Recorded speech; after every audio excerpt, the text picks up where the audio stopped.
Colonial Sports Center. It's time to lace up your football boots and head out to the pitch as soccer Horizon League play rolls on. Mr. Morrison was in the classroom this week and broke out the red pen as he breaks down the football team's quarterly report card.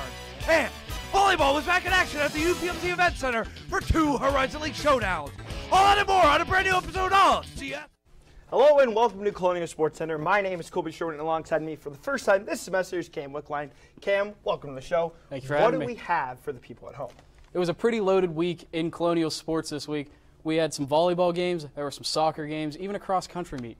A lot going down in Colonial action, but Cam, you're going to start us out today, that's right? Yes, I am. The Colonials had their toughest test of the year as they went down to Huntington, West Virginia to take on the number 6 ranked Marshall Thundering Herd. They ended up falling 3-1 as freshman Anas Hadran did score the only goals for the Colonials, and the Thundering Herd had goals by Temu Oshioki, Jehu Souza, and Matthew Bell. It was a pretty dominant performance from the Thundering Herd, but they're 6th ranked team in the nation for a reason. Yeah, Colonials tried their best in that one, but early in the week, before taking the 4.5-hour drive to Huntington, West Virginia, the men's soccer team was looking for the first win in Horizon League play as they hosted Wright State. Were they able to right the ship against the Raiders? We'll head up to the North Athletic Complex Center and take a look. Again, showing you that 3-1 score prior to the game against the prior to the game against the Raiders. All right, finally had that for you. Colonials versus Raiders, North Athletic Complex Center here. Raiders are a pretty good team here, but first we're going to show you the Colonials with the ball here, and Logan Gilly having a heck of a year. He's going to pass it off here, and Sebastian Jimenez is just going to make a great save here. You don't see him much like this, but he's going to slide almost like a baseball player, take it out of bounds. Not even worry about it here. Now the Raiders are going to try their best, and we talked to Friedrich Bertrelli last week, and he makes a great play here. Look at that. Said he wanted to be Spider-Man last week, but he made a play like he was Peter Parker right there. Great play by Friedrich Bertrelli. Moving on to the second half here.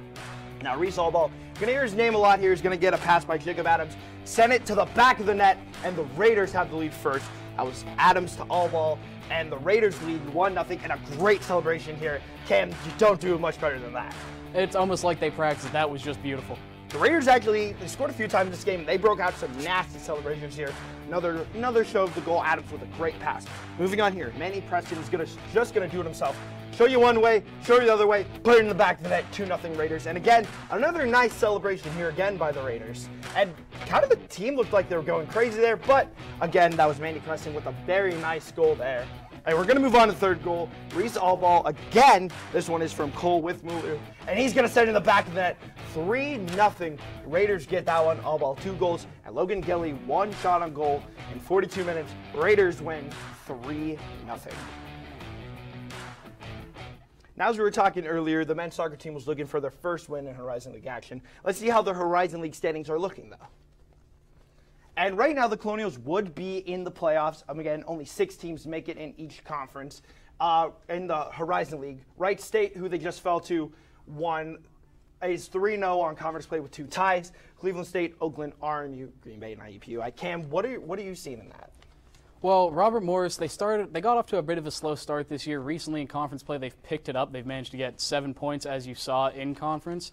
They've got a pretty big game coming up against number 2 Wright State in the conference. That's going to tell us a lot about the future of this season.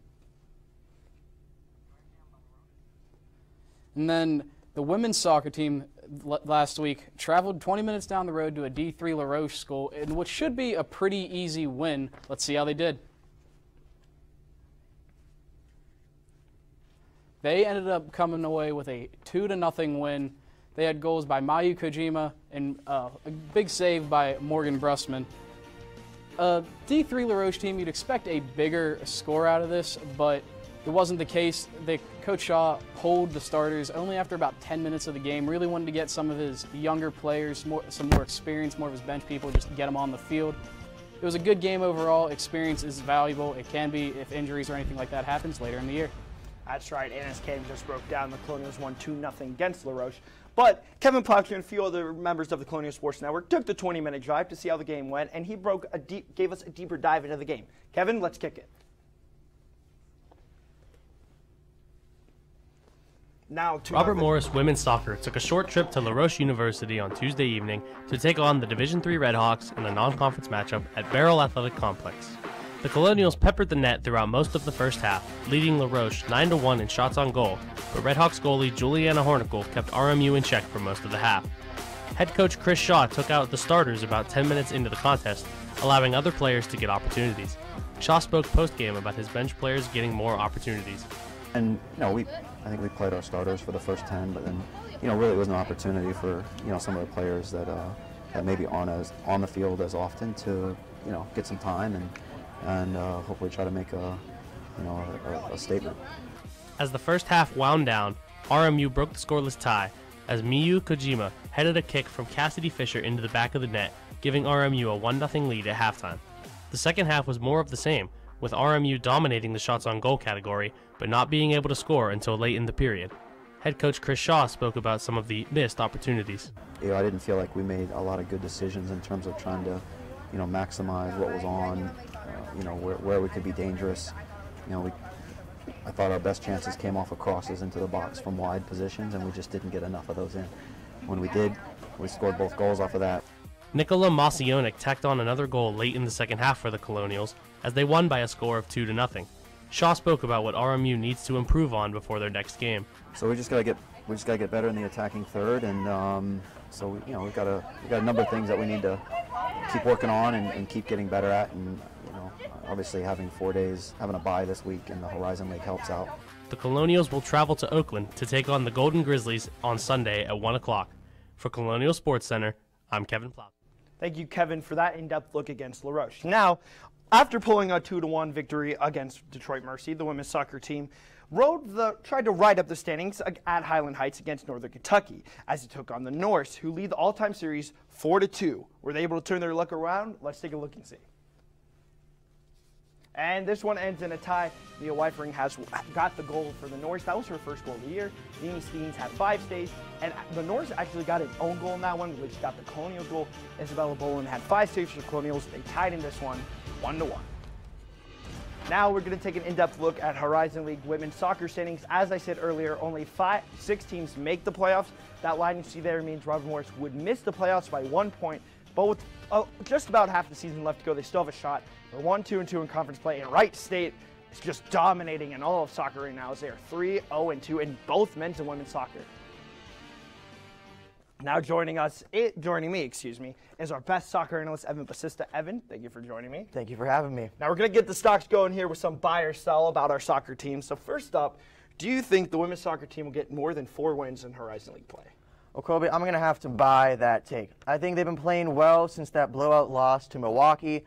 The depth has been getting back on track. I mean, you look at that La Roche game, Miyu Kojima with her first goal of the year, Morgan Bushman, the backup with some strong play, and they're getting them back on track when it counts.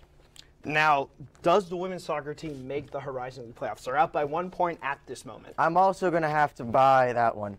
As you said, they are in 7th, just 1 point out, but 3 of their last 5 games are against teams currently ahead of them. So if they can get those Horizon League wins, they'll be in.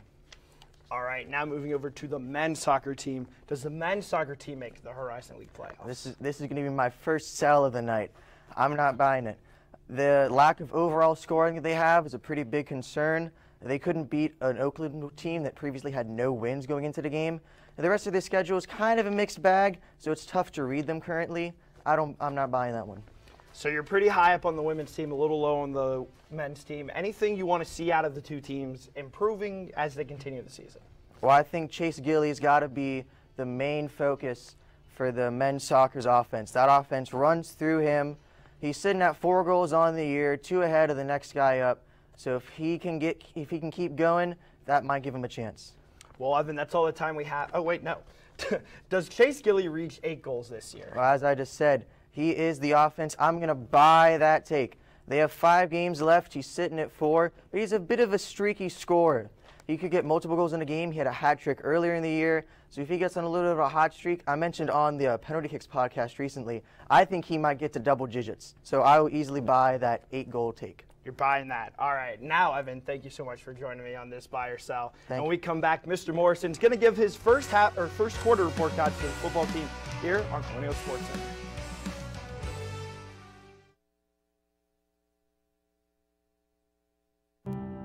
death of George Floyd, who died in police custody Monday night. Turning my pain into purpose is pretty much what I have done to start this foundation. It's going to take more than just us, you know, as a foundation. It's going to take the community, the world, to help us make a change, because it just can't be us.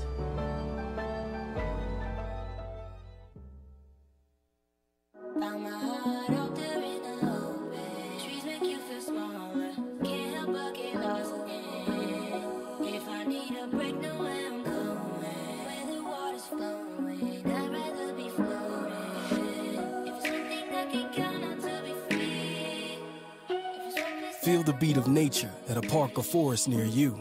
Find a forest and music inspired by nature at discovertheforest.org.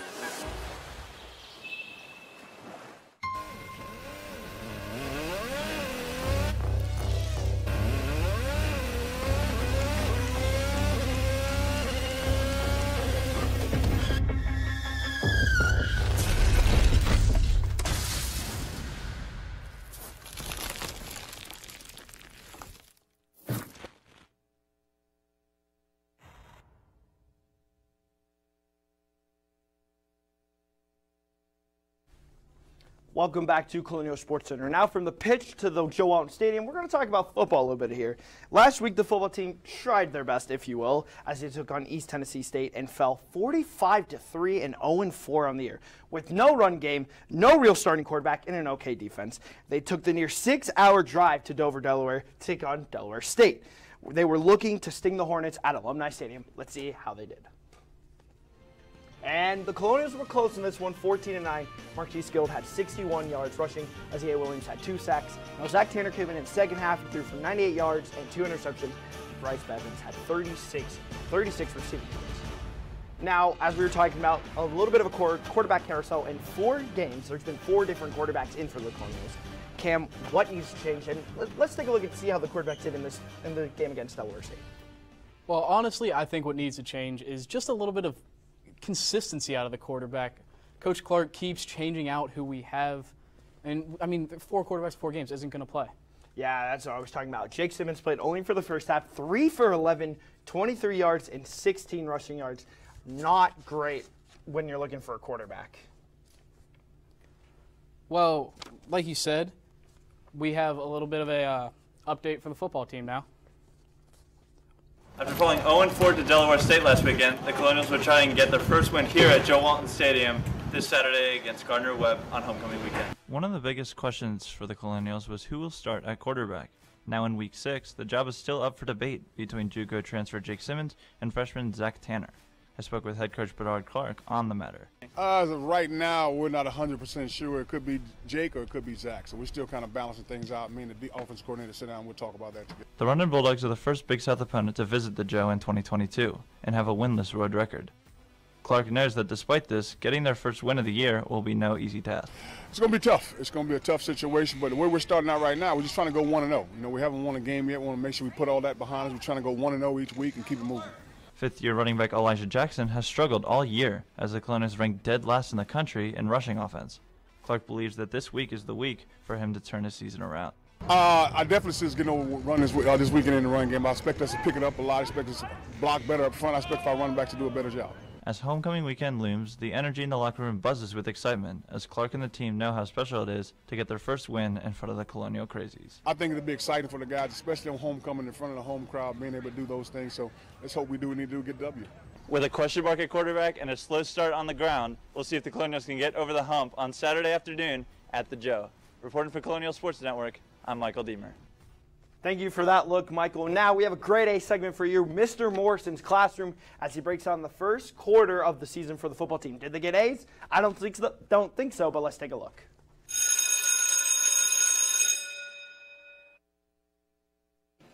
Class, attention class. It's time to go over the first quarter report card for the football team. So let's begin. The pass offense, that has been a struggle so far. 4 quarterbacks through 4 games. They're just not able to get any consistency there. Had to go through Anthony Chicken, who's been dealing with an injury. Jake Simmons has not been able to find some consistency. Corbin LaFrance came in against the second half against East Tennessee State, and Zach Tanner came in against Delaware State after Jake Simmons got pulled. They need to find some consistency there. Now for the rush offense. That has also been a struggle. They haven't been able to get anything done there as they rank last in the nation, just 1.91 yards per attempt. Elijah Jackson, 127 yards on 52 attempts throughout the entire season so far. Can't get anything going there, but everything is not so bad though, as the pass defense is a B+. They rank 3rd in the nation. In 2 of their 4 contests, they've held their opponents to under 100 yards, holding Dayton to 86 and Delaware State to 33. As for the rush defense, in 3 games this season, they've allowed 200 yards or more on the ground. That is why they get a D, just giving running backs a lot of room to work with on that side of the football. But everything's not as bad as you think, so let's go over our star student for the first quarter. That will have to be Joe Casal. Now Casal, 21 solo tackles and 5.5 tackles for a loss, including 1 sack. And for the homework assignment for the Robert Morris football team, the offensive and defensive 9 just need to shore up, open up some more holes for Elijah Jackson on the offensive side of the ball. And for the defense, they need to get to the quarterback a lot more often. That defensive line needs to shore some things up there. And also the quarterback play just needs to get a lot more consistent. Stick with one guy. If Chicken's still out, you need to stick to that one guy and be consistent there to have some consistency on the offensive side of the ball. Well, that's the bell. I'll see you next time. If the football team can follow my homework assignment, they will have a chance to get their first win by the second quarter report card. Mr. Morrison, hopefully the football team does their homework. I know we will. Now, if you want more in-depth look on all things Colonial Sports, make sure to check out Colonial Sports Center, Colonial Sports Network, They have everything over there for the football team, volleyball, soccer teams, everything for you. Also, if you want to see podcasts, listen to podcasts, as Evan was talking about earlier, it's there for you on Colonial Sports Network. We're going to take a short break, and when we come back, we're going to check in on volleyball and see if they could break their losing ways in the Horizon League.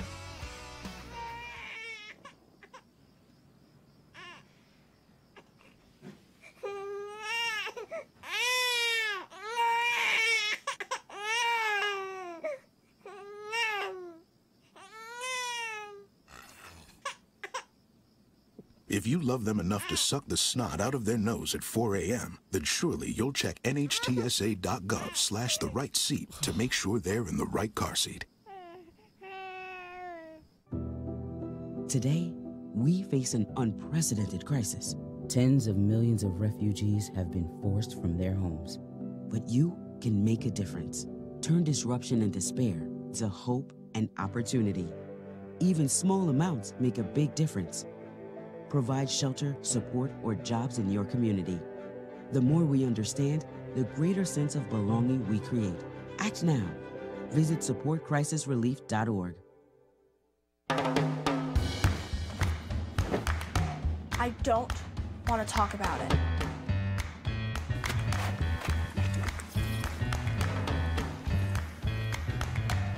I don't want to talk about it.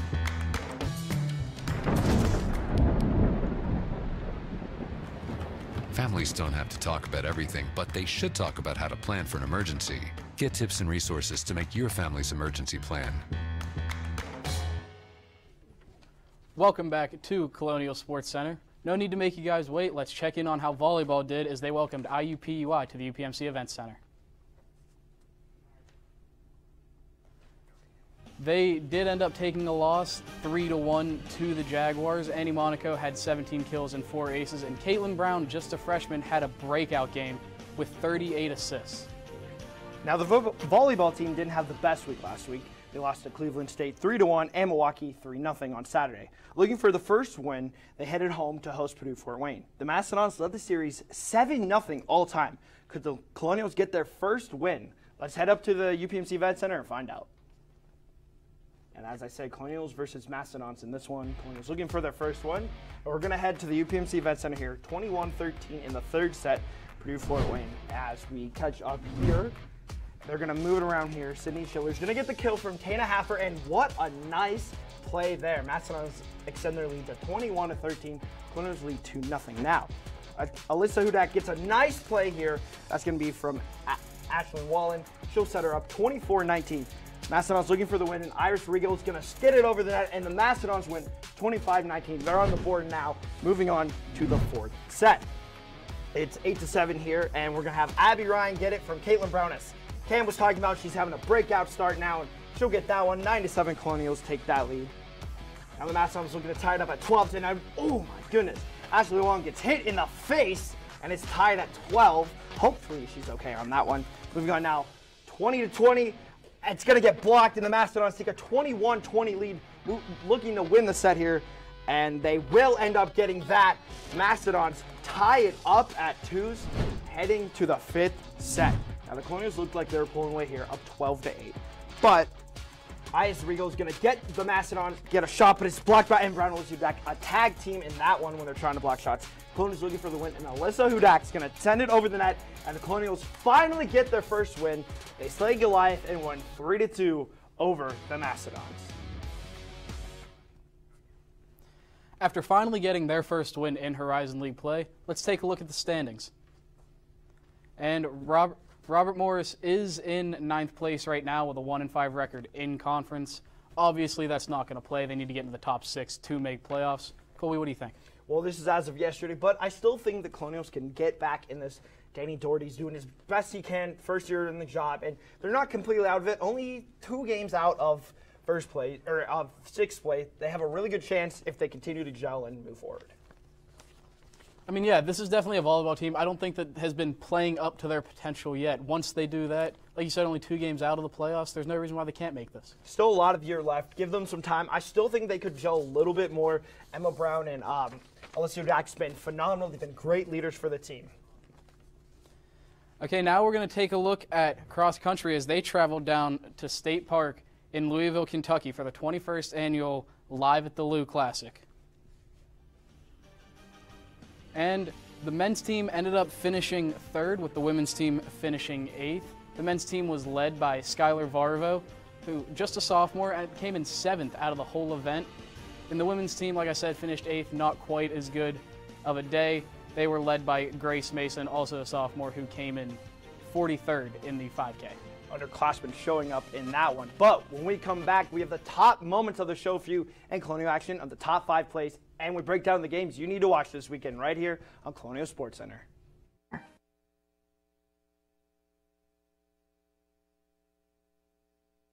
you want to meet a family with a transgender kid? Here we are. Max loves to do backflips. Max loves to play his ukulele. Max loves to just be a kid and just be himself. When I found out I was pregnant, all I really wanted was a happy, healthy, whole child. And that's what I got. I think it's really important for people to know that trans kids don't have a political agenda. They are just kids. Like any parent, we love our kids unconditionally, and we will never stop fighting for them. Stand with us. Protect our families. Wait! Not in the toilet! No, don't do that. No. Don't hit your brother! Oh! Not again! What did I tell you about playing in the mud? Raffy, not so close to the pool. Wait! Frankie, what are you doing? We told you never to touch the gun! I'm sorry, I didn't think it was that big of a deal. You could have hurt yourself! Safely store your guns. Unload, lock, and away from ammo.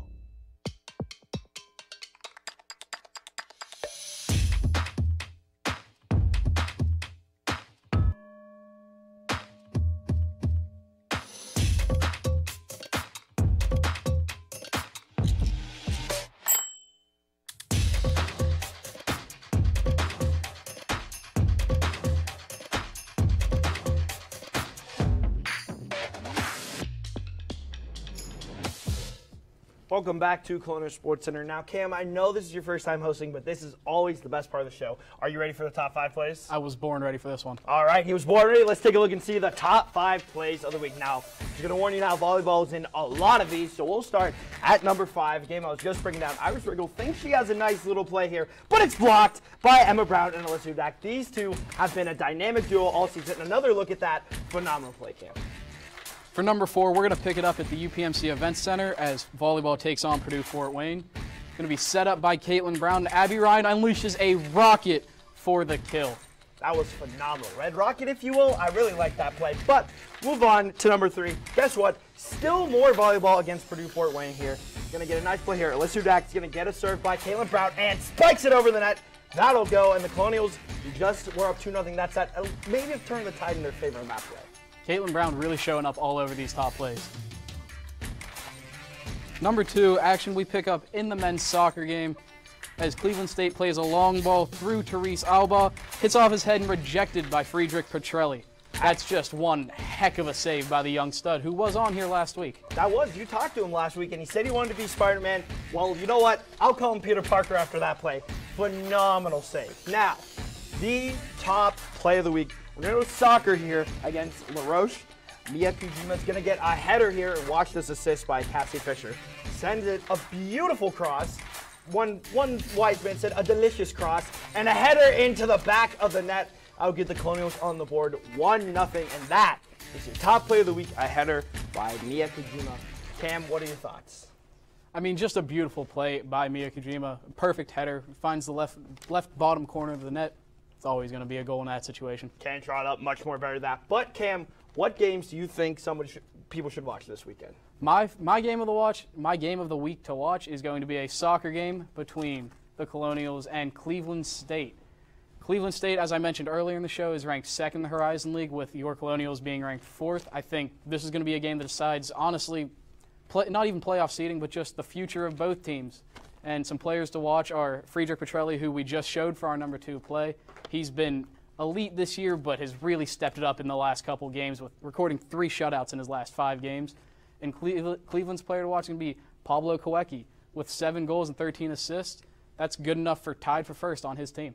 Well, Spider-Man's going to have to come up big in that one. But time for the game I think you should watch. And the football team has got to get a win as they take on the running Bulldogs of Gardner-Webb at Joe Owens Stadium for homecoming. It's noon. Last time Gardner-Webb won 28-17. Rico Watson has been phenomenal. 13 tackles, 8 solo tackles, and 2 tackles for loss. Maybe a few sacks would be nice. And Donovan Jones, a young receiver for the running Bulldogs, is set for a breakout game with only 187 yards on the year. 5.2 yards a game, but 2 touchdowns is pretty good for a young sophomore. Now, what would you like to see improved on the football team as they're looking for their first one? I mean, honestly, I think the football team has a lot of areas to improve, as pointed out in Mr. Morrison's classroom. But really, I just think we need points on the board. It's the most simple way. It's how you win. It's how you win a football game. They just need to score some points. Offense needs to get better. Offensive line needs to open up some holes for the running back. I think there can be some better results than we've seen so far. You read my mind perfectly. Offense has got to be better. The defense has been put in nothing but bad spots all year. They balled out against Miami of Ohio, but you really can't continue this. Elijah Jackson is ranked dead last in FCS in running. I just need to see a little bit more and some quarterback consistency. Please, Bernard Clark, if you're watching, please let a quarterback play the entire game. This cannot continue. 4 quarterbacks in 4 games is unreal. I can't even believe that's a stat. It's almost sad because, as Michael Deemer pointed out for us, we have the number 3 pass defense in the country, and it just feels like it's getting wasted because our offense can't put up any points. It's just, I mean, at what point do you just realize what you're doing is not working? Stick with somebody. I realize that Chickett's been hurt, but something needs to just stay consistent, set a game plan, and stick to it. Now, moving on to the soccer team, how are you feeling they're doing right now? They're in the playoffs, but still a little bit of room to improve on. I think the men's team they've picked it up as of late. They've played very well. And then the women's soccer team, they're firmly in the playoff race. Got off to the best start in program history. They're still riding the coattails of that in a good way. They're playing very well. I mean, both teams, I expect to make the playoffs. I don't think there's any reason they shouldn't. I agree with you. Both teams definitely should make the playoffs. Chase Gilley's been phenomenal all year. Now the volleyball team, a little bit of a rough patch, but I still think they're going to make the playoffs. You know, I do too. I've personally covered a couple of the games, and it's just when you're watching it, it almost seems like they are winning just based on their attitude and the quality of play that they're having. You look up at the scoreboard, they're down 2 or 3 points every set. It's just they're playing too well to have the record that they do, and I think eventually it's going to even out. I think that's the case of a record being misleading, where they have great leadership on the court. I think the ball's just not bouncing their way in some plays. Now, the kinks can get worked out. I still think they got a shot at this, though. But anything else you need to see from any of the teams we talked about today? Anything you quickly want to see changed? Honestly, Not much other than the football team just making a quarterback. Now, thank you everybody for watching Colonial Sports Center. Cam, great job on your first time. Everybody upstairs, everybody downstairs. I'm Colby Shore, and we will see you next week.